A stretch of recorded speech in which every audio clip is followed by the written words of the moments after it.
नमस्कार दोस्तों। आज की हमारी कहानी है हर पल यहाँ जी भर जियो, जो है समा कल हो न हो। उम्मीद करती हूँ आपको कहानी ज़रूर पसंद आएगी। फेसबुक पर पड़ोस में आई अंजलि और उसके पति की फ़ोटोज़ को अपने पति रोहित, जो अपने लैपटॉप में काम कर रहा था, को दिखाकर नेहा बोली, देखो ना रोहित, यह दोनों कितने अच्छे कपल लगते हैं। हमेशा कहीं ना कहीं घूमने जाए रहते हैं। क्यों ना हम भी कुछ दिनों के लिए कहीं बाहर चलें घूमने। वैसे भी बहुत दिनों से हम कहीं गए नहीं हैं। नेहा की बातों पर गुस्सा होते हुए रोहित ने कहा, मेरे पास इतना फालतू समय नहीं है, मुझे काम करने दो। रोहित, मेरी बातें तुम्हें फालतू ही लगती हैं। मेरे लिए तुम्हारे पास बिल्कुल भी समय नहीं है। अरे, तुमने शादी ही क्यों करी थी मुझसे, जब ऐसे ही घर की चार दीवारी में रखना था। नेहा ने गुस्से से कहा, हाँ, गलती हो गई तुमसे शादी करके। मुझे शादी करनी ही नहीं चाहिए थी। अब गलती हो गई है तो बदली तो नहीं जाती ना, निभानी तो पड़ेगी ही। रोहित अपने लैपटॉप में काम करते हुए बड़बड़ा रहा था। रोहित के मुंह से यह सब बातें सुनकर नेहा को बहुत दुख हुआ। आंखों से आंसू बह निकले। अच्छा, मुझसे शादी करना तुम्हें गलती लगता है तो सुधार दो इस गलती को, तलाक ले लो मुझसे, हो जाते हैं हम दोनों अलग। क्या फ़ायदा ऐसे साथ रहने का जब हमेशा लड़ते झगड़ते ही रहें। रोहित बिना नाश्ता किए ऑफिस के लिए निकल पड़ा। रोहित और नेहा की सुबह हमेशा तानों और बहस के साथ होती थी। हमेशा एक दूसरे को आरोपित करते रहते। नेहा का मन भी कुछ खाने को नहीं हुआ। किचन का काम निपटाकर बिस्तर पर लेटी ही थी कि फ़ोन पर अंजलि का नंबर फ्लैश हुआ। नेहा का मन नहीं था बात करने का तो फ़ोन नहीं उठाया। थोड़ी देर बाद फिर से फ़ोन आया। नेहा ने अंजलि का फ़ोन उठाया, जो कि फ़ोन पर रो रही थी। हेलो अंजलि, क्या हुआ, तुम रो क्यों रही हो, सब ठीक है ना? नेहा ने घबराते हुए बोला। नहीं नेहा, कुछ ठीक नहीं है, कहकर अंजलि फूट फूट कर रोने लगी। क्या हुआ, ठीक से बताओ अंजलि। नेहा का मन बैठा जा रहा था।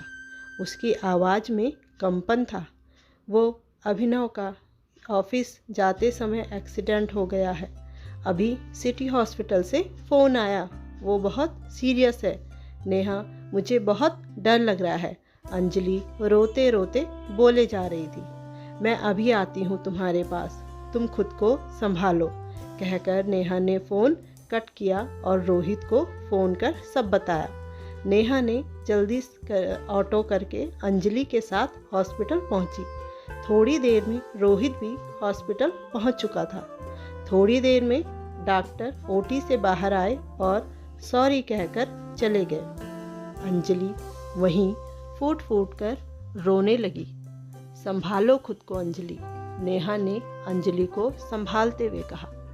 अब मैं क्या करूं खुद को संभाल कर, मेरे जीने की वजह ही मुझसे दूर चली गई। केवल 7 महीनों का साथ लिखा था क्या भगवान ने हम दोनों का? अब किसके लिए जीऊँ मैं? इतने सपने देखे थे हम दोनों ने, हमारे बच्चे के, नए घर के, एक दूसरे के लिए बहुत सारी बातों के सपने देखे थे। अब सारे सपने अधूरे रह गए। हमें वक्त नहीं मिला नेहा, वक्त ही नहीं मिला। अंजलि अभिनय के मृत शरीर को पकड़कर रो रही थी।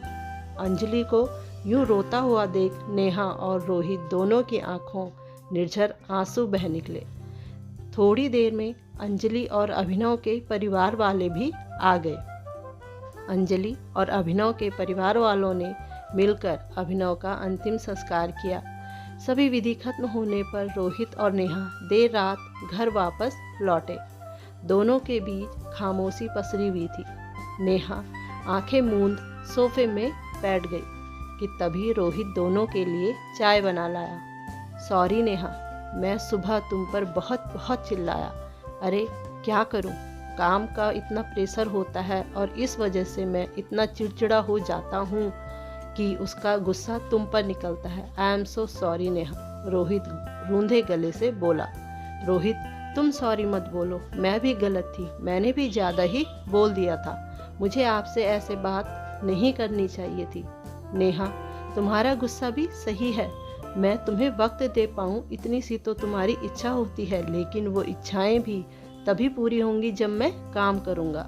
सॉरी रोहित, तुम्हारे काम का प्रेशर ना समझते हुए मैं अपना ही गुस्सा तुम पर निकाल रही थी, आगे से मैं इन सब बातों का ध्यान रखूंगी। नेहा ने कहा। इट्स ओके नेहा, हम दोनों ही अपनी अपनी जगह सही हैं, बस हम दोनों एक दूसरे को समझ नहीं पा रहे थे। लेकिन आज अंजलि को देख लग रहा था कि लाइफ बहुत छोटी है, इसलिए हमें अपने लिए छोटी छोटी खुशियाँ ढूंढ लेनी चाहिए और ज़िंदगी का हर एक पल एंजॉय करना चाहिए। भगवान ने हमें सांसें गिन कर दी हैं और समय भी हमें गिन कर दिया है, अब वो हमारे ऊपर है कि हम उस समय को कैसे व्यतीत करते हैं। रोहित नेहा की आंखों में देख कह रहा था। सच में रोहित, आज अंजलि और अभिनव की ज़िंदगी देखकर समझ में आता है कि भगवान ने जो समय दिया है, जो सांसें दी है ना, हमें उसकी कीमत ही नहीं पता। हम हमारे ज़िंदगी में छोटे छोटे दुख में उलझे रहते हैं। हाँ चलो फिर आज से हम एक दूसरे की भावनाओं की कदर करेंगे और प्यार का सम्मान करेंगे, एक दूसरे को समझने की कोशिश करेंगे। रोहित ने अपना हाथ नेहा की तरफ बढ़ाकर कहा और नेहा ने भी अपना हाथ रोहित के हाथ पर रखकर कहा, जी ऐसा ही होगा। और दोनों ने एक दूसरे को गले लगा लिया। धन्यवाद दोस्तों, उम्मीद करती हूँ आपको कहानी पसंद आए। कहानी पसंद आए तो कमेंट, लाइक, चैनल को सब्सक्राइब जरूर करिएगा। धन्यवाद दोस्तों।